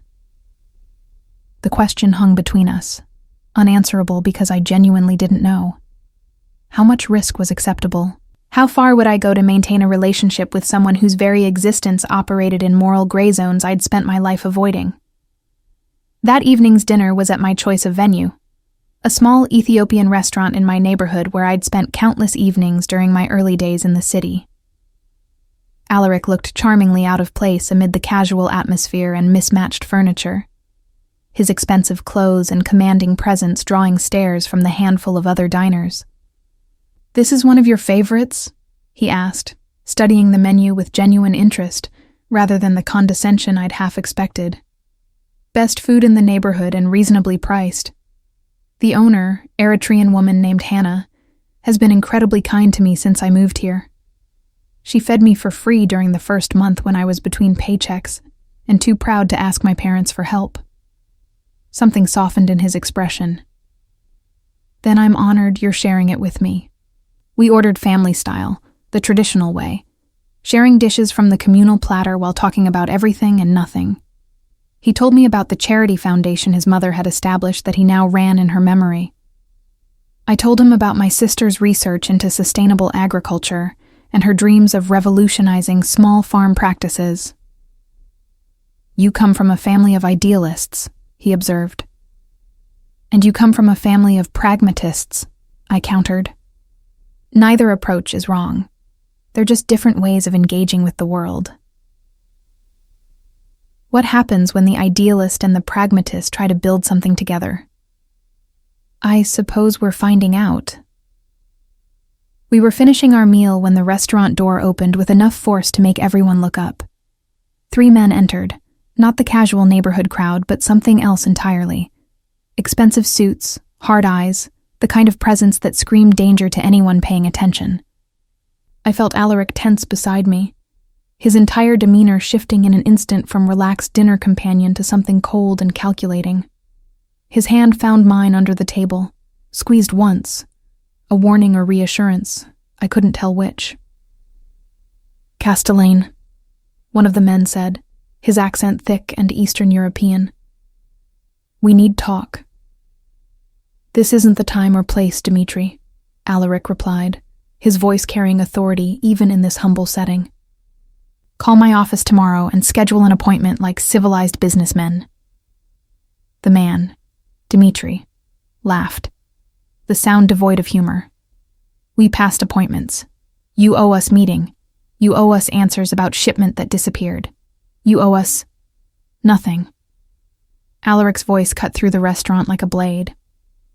"I owe you nothing, and if you think cornering me in a public place with my companion present will change that calculation, you've severely misjudged the situation." I felt the weight of multiple phones being pulled from pockets, the universal modern response to potential violence. Hannah appeared from the kitchen, her face creased with concern, but also something fiercer, protection of her space and patrons. "Gentlemen," she said, her voice carrying unexpected authority, "I think you want to leave now, before police arrive and ask questions about why you threatening my customers."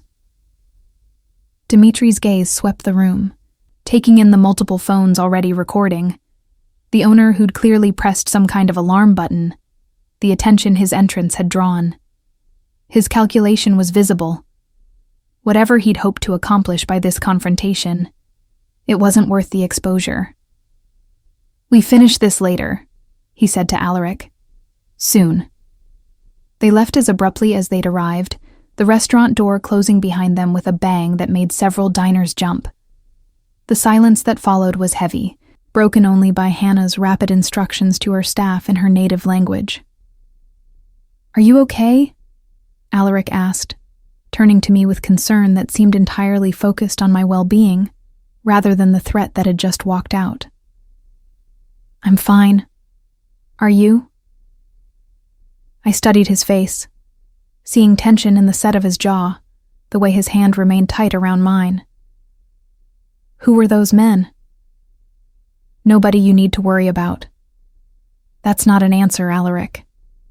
He sighed, seeming to wrestle with how much to reveal. Business associates from a deal that went badly. They think I owe them compensation for losses they suffered. They're wrong, but they're also not the type to accept being told no without making a scene first. That wasn't just a scene. That was a threat. Yes, he admitted. It was. Which is why I need to deal with it sooner rather than later, before they decide to escalate. The reality of what Sarah had been warning me about crashed over me. This wasn't theoretical danger or rumored violence. This was men walking into a restaurant where I felt safe, making threats, disrupting the peaceful evening I'd planned. And I was connected to it now simply by virtue of being seen with Alaric. I should take you home, he said, already signaling for the check. I don't think they'll come back tonight, but I'm not taking chances with your safety. The drive to my apartment was tense and quiet, both of us processing what had happened. When he pulled up outside my building, I didn't immediately move to leave. Is this what your life is like? I asked. Threats and confrontations and having to constantly calculate safety? Sometimes, he said honestly. Not always. Most days are exactly what you see at the office, meetings and negotiations and fairly mundane business operations. But yes, there are aspects that involve managing difficult people through methods most would consider aggressive. And the violence? The things people whisper about? He was quiet for a long moment. I've never killed anyone, if that's what you're asking. I've never ordered anyone killed. But I have... He paused, seeming to choose his words carefully. I have made decisions that resulted in people being hurt. Not physically necessarily, but their businesses destroyed, their reputations ruined, their lives fundamentally altered because they threatened what I'd built. I'm not proud of it, Astrid, but I'm not ashamed enough to pretend it didn't happen. The honesty was somehow worse than comforting lies would have been. I'd asked for truth, and he was giving it to me without sugarcoating or self-justification.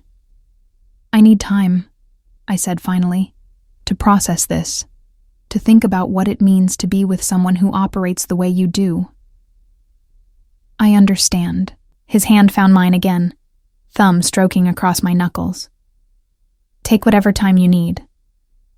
But Astrid, I meant what I said about protecting what's mine. And whether you decide to continue this or not, you've become that. Mine to protect. Those men tonight learned your face, saw you with me. That makes you a potential target, which means I'm going to take measures to ensure your safety, regardless of your feelings about our relationship. What kind of measures? Security, discreet but present. Someone watching your building, monitoring your commute, ensuring nobody approaches you with intent to harm. You won't see them, but they'll be there. The idea should have horrified me. Instead, I felt an unsettling mixture of violation and relief, hating that I needed protection while recognizing the genuine danger Alaric's world had suddenly exposed me to. How long? I asked. Until I've resolved the situation with Dimitri and his associates. A few weeks at most. He lifted our joined hands, pressed a kiss to my wrist that sent shivers through me despite everything. I'm sorry this touched your life, Astrid. I knew there were risks to being with me, but I thought I could keep them separate. I was wrong. Don't apologize for who you are, I said. That's not fair to either of us. Just give me space to decide if I can live with the reality of it. He nodded, released my hand. Call me when you've decided. If you need anything before then, day or night, I'm here. I watched him drive away, then made my way up to my apartment on shaky legs. The evening that had started so perfectly had ended with a stark reminder of exactly what Sarah had been warning me about. Alaric Castellane wasn't just a demanding boss or an intense romantic interest. He was someone whose life operated according to rules I'd spent mine avoiding. The question was whether loving him, because somewhere in the past few weeks, without quite noticing when it happened, I'd fallen into something that felt dangerously close to love, was worth accepting the danger and moral compromise that came with him. My phone buzzed with a text, not from Alaric, but from Sarah. Sarah. Heard about what happened at the restaurant. Hannah called me. We went to college together. Are you okay? Me. Physically, yes. Emotionally, I'm processing. Sarah. Come by my place tomorrow if you want to talk, or if you just want company while you think. Me. Thank you. I might take you up on that. I spent that night staring at the ceiling, weighing impossible calculations. On one side, safety, moral certainty, a life uncomplicated by association with questionable business practices. On the other, Alaric, with his intensity and attention, and the way he'd somehow become essential to my happiness, in ways I was only beginning to understand. By morning, I still didn't have an answer, but I had a clearer sense of the question I needed to answer. How much of myself was I willing to compromise to be with someone whose values didn't align with mine? And at what point did compromise become complicity? 3 days passed before I felt ready to see Alaric again.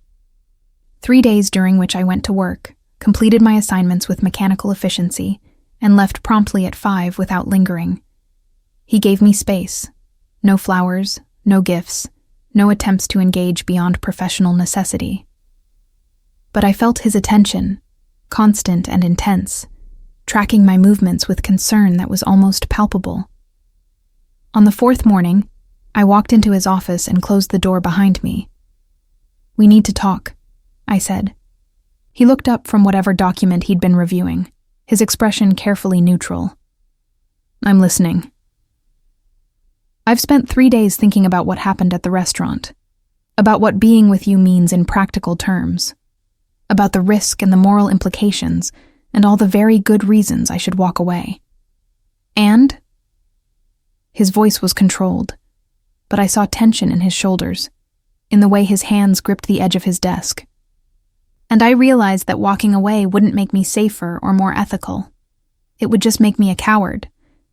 Because the truth is, Alaric, I'm already in this. My feelings for you aren't contingent on you being perfect or morally uncomplicated. I care about you despite your flaws, not because I'm pretending they don't exist. Something that looked almost like relief crossed his face. Does that mean? It means I'm choosing to stay, to see where this goes, but with conditions. Name them. First, honesty. I don't need to know every detail of your business operations, but I need you to be truthful when I ask direct questions. No deflection, no pretty lies to protect my feelings. Agreed. Second, boundaries. Your world doesn't get to consume mine. I maintain my own life, my own friends, my own independence. I'm not becoming someone who exists only in relation to you. I can work with that, though I reserve the right to push back when your independence conflicts with your safety. Fair enough. Third, I took a breath, knowing this was the hardest one. You don't get to decide my level of involvement in the morally questionable aspects of your work. If I want to know something, I'll ask.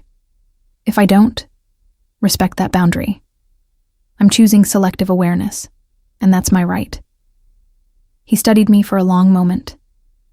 You're asking for permission to maintain plausible deniability. I'm asking for agency over my own moral lines. You handle your conscience however you need to. I'll handle mine. But I won't lie to myself about who you are, and I won't let you pretend to be something you're not for my comfort. That's remarkably pragmatic for someone who presented themselves as such an idealist. I'm learning, I said. Adapting. Figuring out that moral purity is sometimes just another word for cowardice. You've taught me that, whether you meant to or not. He rose from his desk, crossed to where I stood with that same predatory grace that had frightened me when we first met. But I wasn't frightened now. Not of him, anyway. Only of how much I wanted this, wanted him, despite every rational objection. "So we're doing this," he said, stopping close enough that I had to tilt my head back to maintain eye contact, actually attempting a relationship, despite all the excellent reasons we shouldn't. Apparently so, against my better judgment, and probably to the horror of everyone who cares about me. His hand came up, fingers tracing my jawline with a gentleness that made my breath catch. "I'll try not to prove them right about how terrible this idea is. See that you don't." I rose on my toes, closing the distance between us, and kissed him for the first time since this whole complicated thing had started. The kiss was everything I'd imagined, and nothing like it. Gentle initially, almost questioning, then deepening as his arms came around me and I melted into his warmth. There was hunger there, yes, months of wanting compressed into this single moment, but also something softer. Tenderness, care, the sense that he was holding something precious rather than simply claiming what he wanted. When we finally broke apart, both breathing harder, his forehead rested against mine. "I'm going to disappoint you," he said quietly. "Make mistakes, overstep boundaries, do things that make you question this decision. It's inevitable given who I am and what I do. I know, but I'm going to challenge you every time. Push back, refuse to accommodate, force you to examine whether your actions align with the person you claim to be. That's also inevitable given who I am. Promise? Promise." I pulled back enough to see his face, to catch that rare, genuine smile that transformed him from intimidating CEO to someone almost approachable. "Now, I believe we have a 10 o'clock meeting about the Vancouver development. Shall we maintain some semblance of professionalism, or are we just giving up on that entirely?" "Professional boundaries during business hours," he agreed. "But Astrid, have dinner with me tonight, properly, as my girlfriend rather than my assistant." The label, girlfriend, should have felt premature. Instead, it felt right. Like something I'd been moving toward without quite realizing it. "Your girlfriend," I repeated, testing how it sounded. "That's going to cause talk. Let them talk. I'm done pretending I don't care about you, or that this is anything other than exactly what it is." "And what is it?" His smile was slow and absolutely devastating.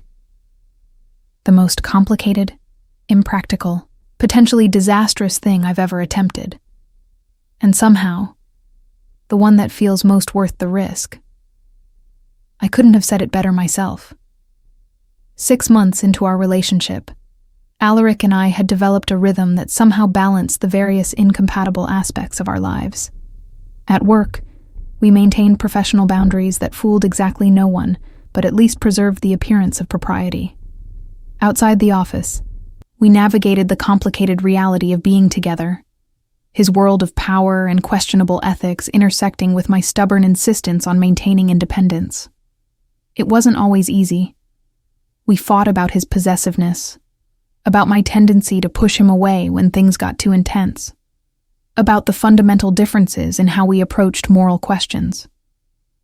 But we also laughed, debated philosophy and literature until 3 a.m, discovered unexpected shared interests in obscure documentaries and terrible reality television we both claimed to hate, but secretly enjoyed. "You've changed him," Sarah observed during one of our increasingly rare coffee breaks. She'd been promoted to chief legal counsel, a well-deserved recognition that had come with significantly more responsibility. I never thought I'd see Alaric Castellane consulting someone before making major decisions, but he asks your opinion constantly. It's unsettling. "He asks everyone's opinion," I protested. "That's just good management." "He asks everyone's opinion, and then does what he was going to do anyway. He asks yours and actually changes course when you make a compelling argument. Trust me, Astrid, that's unprecedented." I didn't know how to respond to that. Alaric had become more collaborative in his leadership style over the past months. That was true. Whether that was my influence or simply maturity, I couldn't say. What I did know was that our relationship had forced both of us to evolve in unexpected ways. The real test came on a Tuesday morning when I arrived at the office to find unusual activity. Security personnel I didn't recognize, hushed conversations, an atmosphere of controlled tension that reminded me uncomfortably of the night we dealt with Morrison's betrayal. "What's happening?" I asked Sarah, catching her in the hallway outside Alaric's office. "Problem with the Singapore development. Apparently someone's been siphoning funds, and the investigators Alaric brought in traced it back to." She hesitated. "It's complicated. He needs to talk to you. Now." Alaric's office felt different when I entered. Colder, more sterile, as if the warmth we'd built between us had been stripped away by whatever crisis was unfolding. He stood at his windows, back to me, posture rigid with tension I recognized as barely controlled fury. "Alaric?" He turned, and the expression on his face made my breath catch. Not anger directed at me exactly, but something worse. Betrayal, disappointment, calculation. "Close the door, Astrid. We need to talk." I did, my pulse accelerating.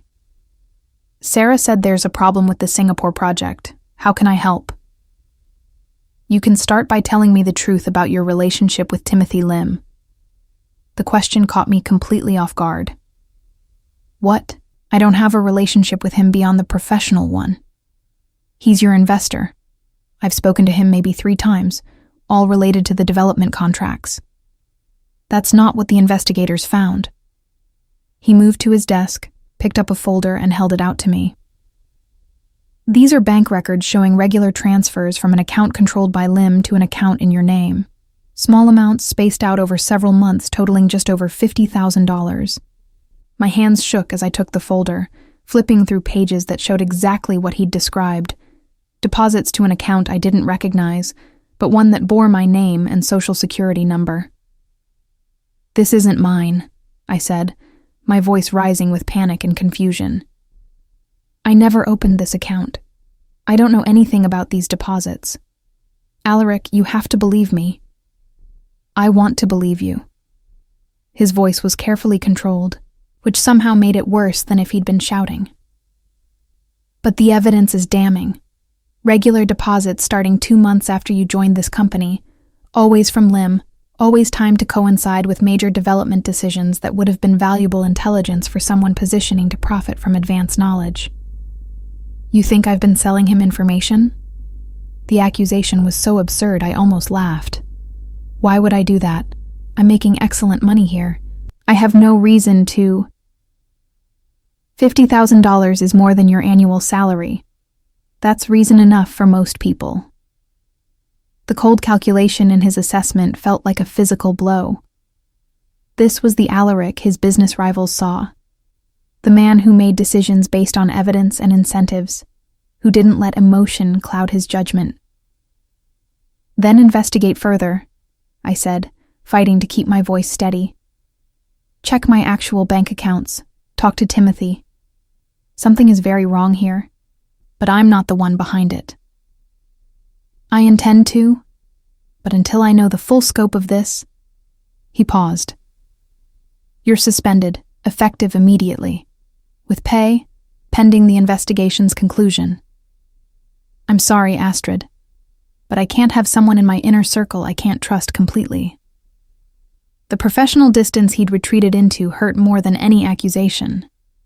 This was what I'd feared from the beginning, that his feelings for me wouldn't survive the first real test of loyalty versus evidence. "Fine," I said, setting the folder down on his desk with deliberate care. "Conduct your investigation. You'll find I'm innocent. But Alaric, the fact that you could believe this, even for a moment, tells me everything I need to know about how much you actually trust me. That's not fair. Isn't it? We've been together for 6 months. You claim to know me, to understand how I think and what I value. And yet, when presented with manufactured evidence, You're willing to believe I'd betray you for money. What does that say about us?" I left before he could respond, gathering my personal items from my desk with hands that shook despite my best efforts to appear composed. Christina approached with concern written across her face, but I shook my head. I couldn't talk about this. Not yet, not until I'd processed what had just happened. Sarah intercepted me at the elevator. "Astrid, wait. This isn't what it looks like. Alaric's protecting you. By suspending me? By accusing me of corporate espionage? By officially distancing you while he figures out what's really going on. If you're innocent, and we both believe you are, staying on staff while under investigation puts a target on your back from whoever actually did this. Don't you see? He's keeping you safe while he hunts down the real perpetrator." The explanation made a certain twisted sense, but it didn't erase the hurt of being doubted, of seeing how quickly Alaric could compartmentalize his feelings when business demanded it. I spent the next 3 days in my apartment, alternating between fury and grief. Alaric called repeatedly. I let every call go to voicemail. He texted. I ignored them all. Whatever he had to say, I wasn't ready to hear it. Not while the wound of his distrust was still raw. On the 4th day, Sarah showed up at my door with Thai food and a bottle of wine. "You're not shutting me out too," she announced, pushing past me into the apartment. "And before you argue, Alaric didn't send me. I'm here as your friend, not his emissary." "I don't want to talk about him," I said, but accepted the food because I'd barely eaten since the suspension. "Too bad, because you need to hear what actually happened." She settled onto my couch, waiting until I joined her before continuing. "The account in your name was opened using sophisticated identity theft. Someone had your full information. Social security, birth certificate, everything. The deposits from Timothy were made to look like payments, but Timothy's account shows corresponding withdrawals that were unauthorized. His system was compromised too. So, I'm not the only victim." Some of the tightness in my chest eased slightly. "No, and Alaric figured that out within about 6 hours of confronting you. The suspension was theater for whoever's watching, making them think you'd been successfully framed, while he and his security team hunted the real culprit. He could have told me that." "Could he? If the people behind this are watching closely enough to pull off this kind of sophisticated frame job, they'd be monitoring your reactions. You needed to genuinely believe you'd been doubted, betrayed, suspended. Your anger and pain sold the story that Alaric had fallen for it." I hated that the explanation made sense. Hated even more that Alaric had been willing to hurt me, had deliberately hurt me, to maintain operational security for his investigation. "Who did it?" I asked. Sarah's expression grew dark. "Dmitri, the man from the restaurant. Apparently framing you for espionage and corporate fraud was his answer to not being able to intimidate Alaric directly. Make him lose something he valued, your trust, your relationship, while also disrupting his development project. How did they catch him? That's the part you're not going to like. Alaric made a deal, dropped the investigation, agreed to certain business concessions, in exchange for evidence of the frame job and a guarantee that you'd be left alone going forward. The compromise, so antithetical to everything Alaric normally stood for, revealed more than 1,000 declarations of love could have. He'd sacrificed his typical absolute victory for my protection. "Where is he now?" I asked. "His office. Has been for the past 3 days straight, existing on coffee and about 2 hours of sleep a night. He's worried about you, Astrid.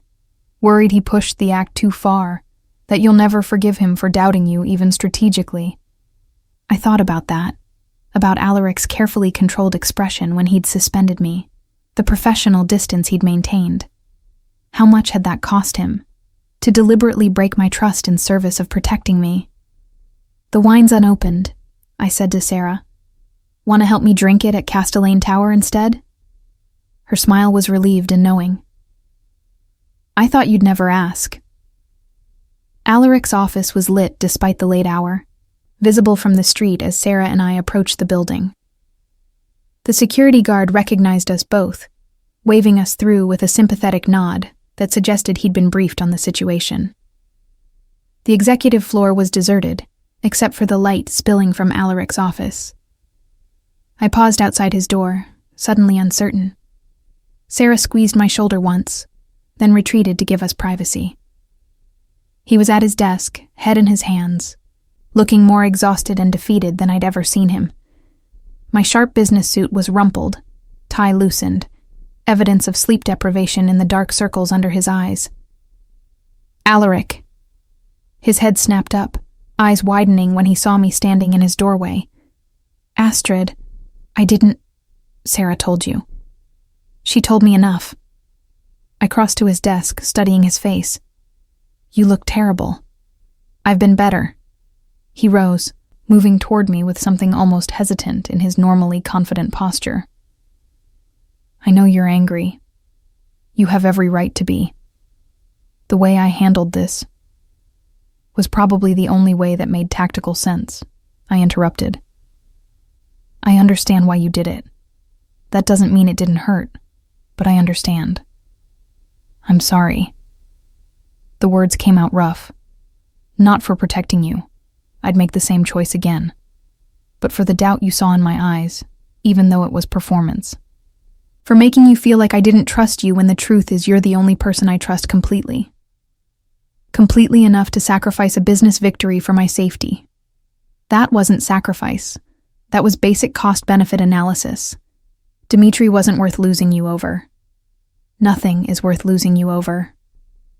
He reached out, hands framing my face with the gentleness I'd come to associate with our private moments. These 3 days without you, they've been among the worst of my life, not because of the business complications, but because I hurt you, made you doubt my faith in you. That's unforgivable. It's forgivable, I said, leaning into his touch. Barely, and only because Sarah explained the reasoning. But Alaric, we can't do this again. If something comes up that requires strategy and theater, you have to find a way to let me know what's real, even if it's risky. Because I can't build a life with someone who's willing to break me for tactical advantage, even with good intentions. Agreed. From now on, we face threats together, with full disclosure, even when it's dangerous. Even when it's dangerous, I echoed. Now, can we please go home? You look like you're about to collapse. Home, he repeated, something warm and vulnerable in his expression. Your apartment or my place? Does it matter? No. As long as you're there with me, it doesn't matter at all. We ended up at his penthouse.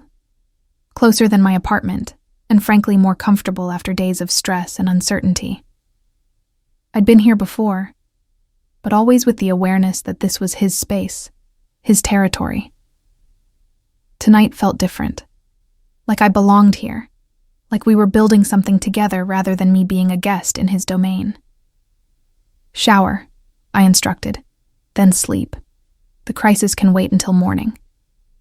He followed orders without argument, which showed exactly how exhausted he was.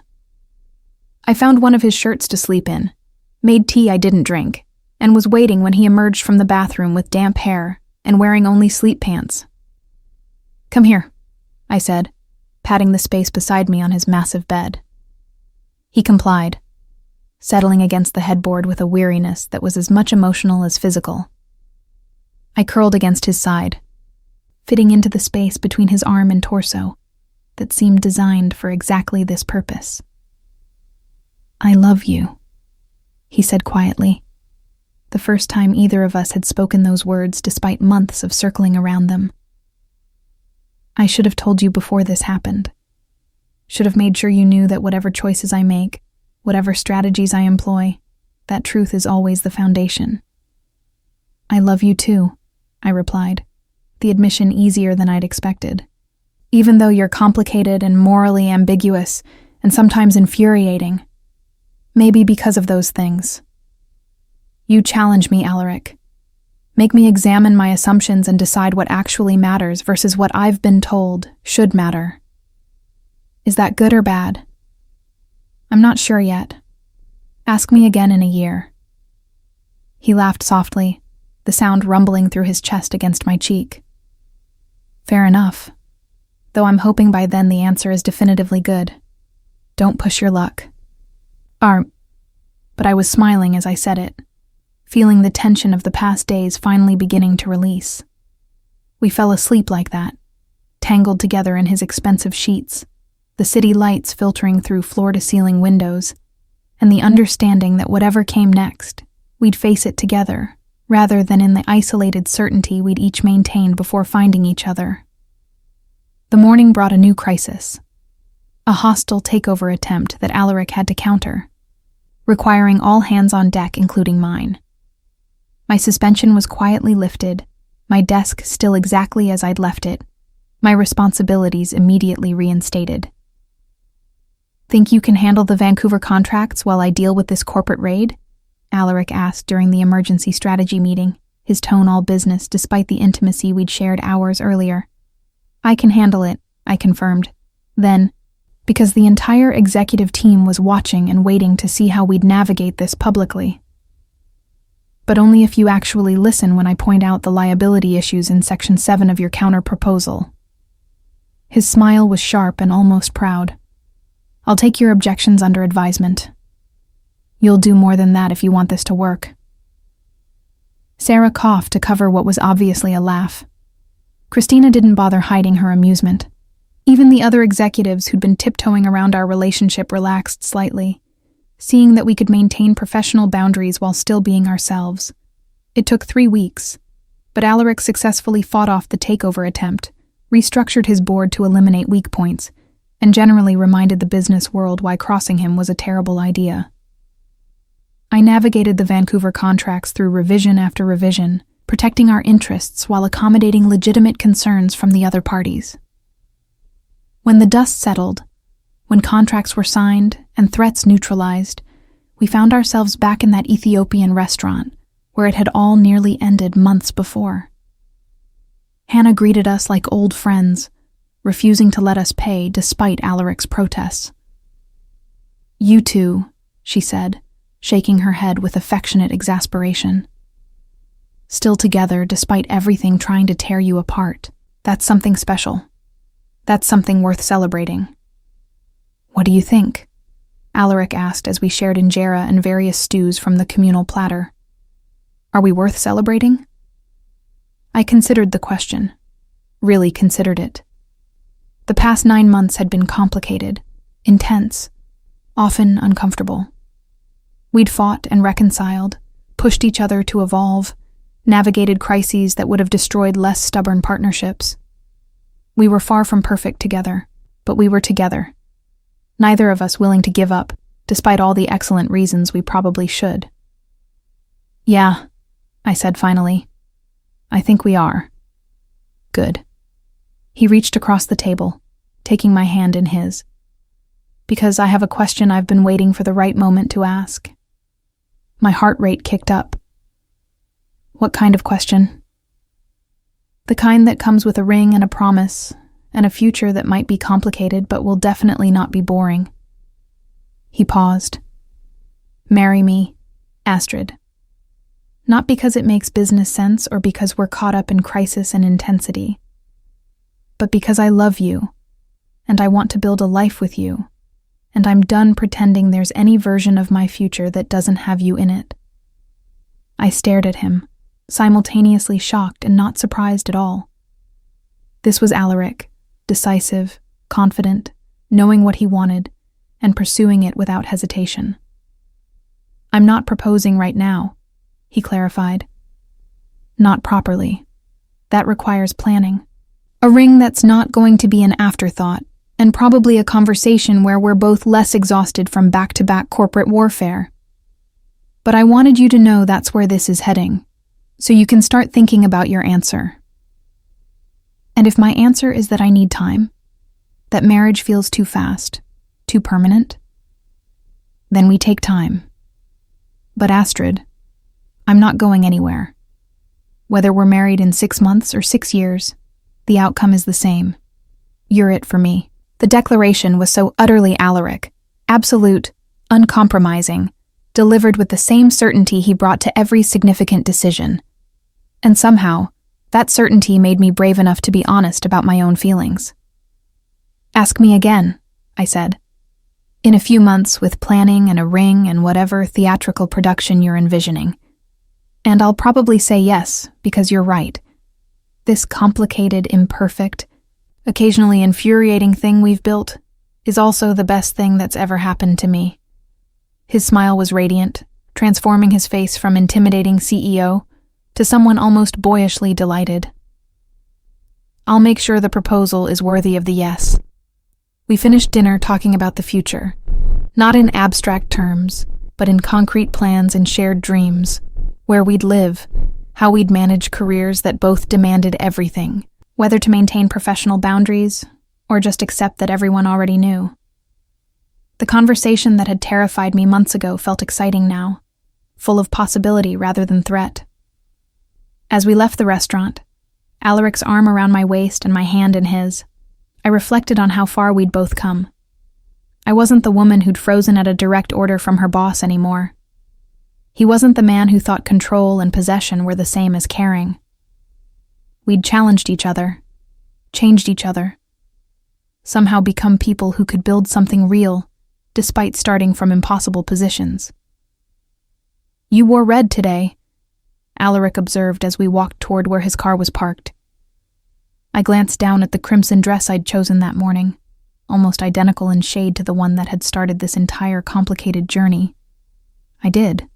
Is that a problem? Not at all. His hand at my waist pulled me closer. "I've learned my lesson about trying to dictate your choices. But I'd be lying if I said you in that color didn't make me want to skip dinner and head straight home." "Alaric Castellane, are you suggesting—" "I'm suggesting," he interrupted with a smile that promised trouble, "that we've had enough drama for one day. Let's go home and just be us for a while. No crises, no corporate warfare, no moral quandaries. Just you and me and whatever comes next." "That sounds perfect," I said, rising on my toes to kiss him right there on the street, unconcerned with who might see or what they might think. Because this, us, together, choosing each other despite all the complications, was worth every risk, every compromise, every moment of doubt. We'd built something extraordinary from impossible beginnings, and whatever came next, I knew we'd face it the way we faced everything, with honesty, with challenge, with the absolute certainty that we were stronger together than apart. Even if I'd still occasionally tell him exactly where he could stick his unreasonable demands. Some things, after all, were too fundamental to change.